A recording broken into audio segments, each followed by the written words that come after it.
Now, wouldn't it be nice to see the buttons flash when we click it or press the key that corresponds to it? That way, the user will know that they pressed the right key and they're getting the right sounds. Now, given that we want this animation to happen both when the button gets pressed as well as when a keyboard key gets pressed, then we probably would want to create a function, right? So let's create this new function called button animation. And we're going to need a parameter to be passed in, which is the current key. And we can call this function in both places where we call make sound. So in this case, we've added an event listener to all 8 drum buttons. And then when one of them gets clicked, then it carries out this function. And inside this function, not only do we want to make sound using the current key, but we also want to generate the button animation. So let's call our method up here, and it's of course called button animation, and we're going to pass in the key of the button that was triggered. So that's going to be the same as our button inner HTML. So it's going to be exactly the same as before. So we're just going to add button inner HTML. Now in the case of our keyboard key press, we're also going to call that method button animation. And in this case, we're going to pass in the event key. So now in both cases, we're passing in exactly the same parameter. And that is going to be a single character corresponding to the key or the button that was pressed.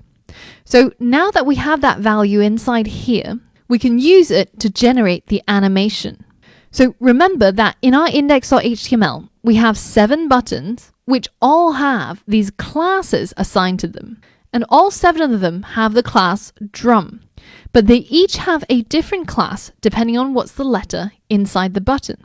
So we can use this in order to query our document for that selector. So we can say query selector, say .w.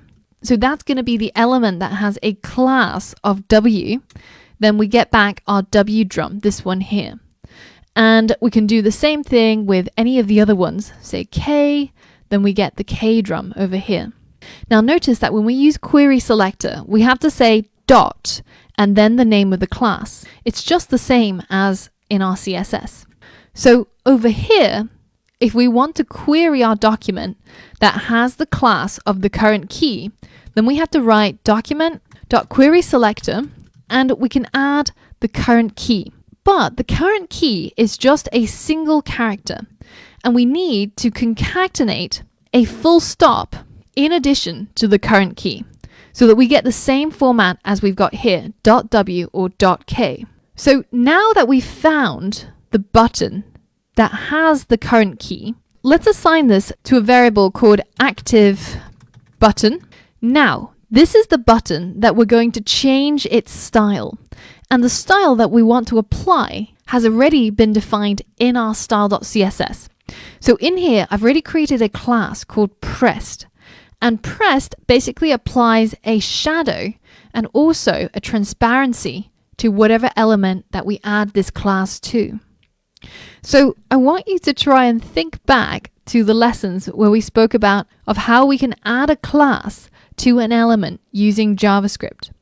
And you might have to think back a few lessons, but try and see if you can complete this challenge by adding the pressed class to the active button. So as always, it's good to test out your code inside the console. So let's just select the H1 by saying document.querySelector, H1, and we're going to tap into its class list. And remember, this is the list of classes that it has applied to it, which currently is nil. Now, once we've gotten the class list, we can add new classes. For example, this pressed class. And if I hit enter now, you can see that shadow and that transparency gets applied to our H1. Now, this is exactly what we want to happen, but to the button that got pressed. So we know the element that we want to apply it to. It's the active button. And all we have to do is just to tap into its class list and add the class of pressed. So now let's refresh our page. And you can see that when I click on any of the buttons, that transparency and the shadow gets applied to the button. Now there's just one problem. This doesn't come back. We kind of want it to have this depressed mode and then come back to the original so it looks like it's an animation.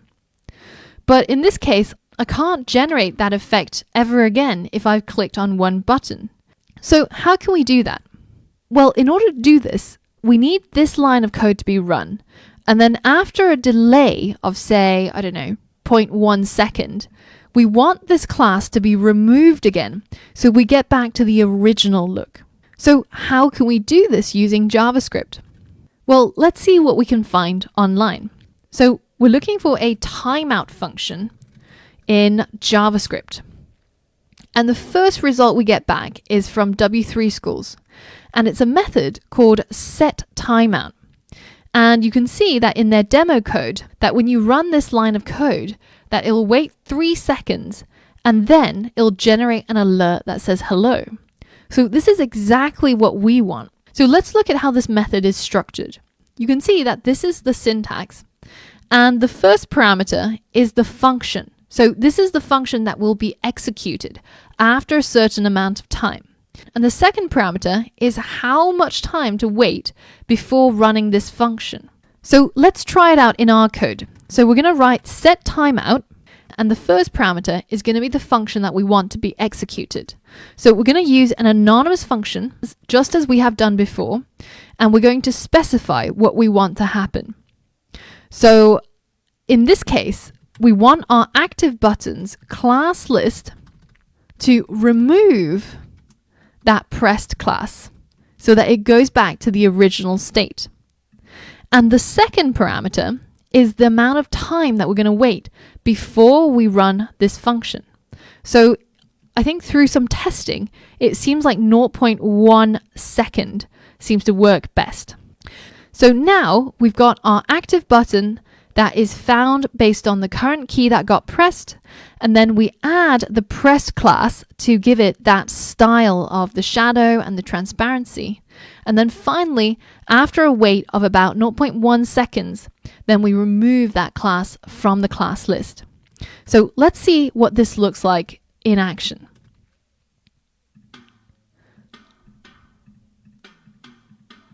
Pretty neat, right? And if all goes well, it should also work for our key press event, because when the key press is detected, then this function gets called and we can tap into the event that triggered the key press by using event.key, which then gets passed into our method called button animation, and it will do exactly the same thing as it did for the button. That looks pretty cool, right? So I hope you had fun in this module building your very own drum kit website, and in the process learning more about the document object model and some of the more advanced parts of JavaScript. Now in the next module we're going to jump even deeper and we're going to learn about a popular JavaScript framework called jQuery. So for all of that and more fun projects, I'll see you on the next module.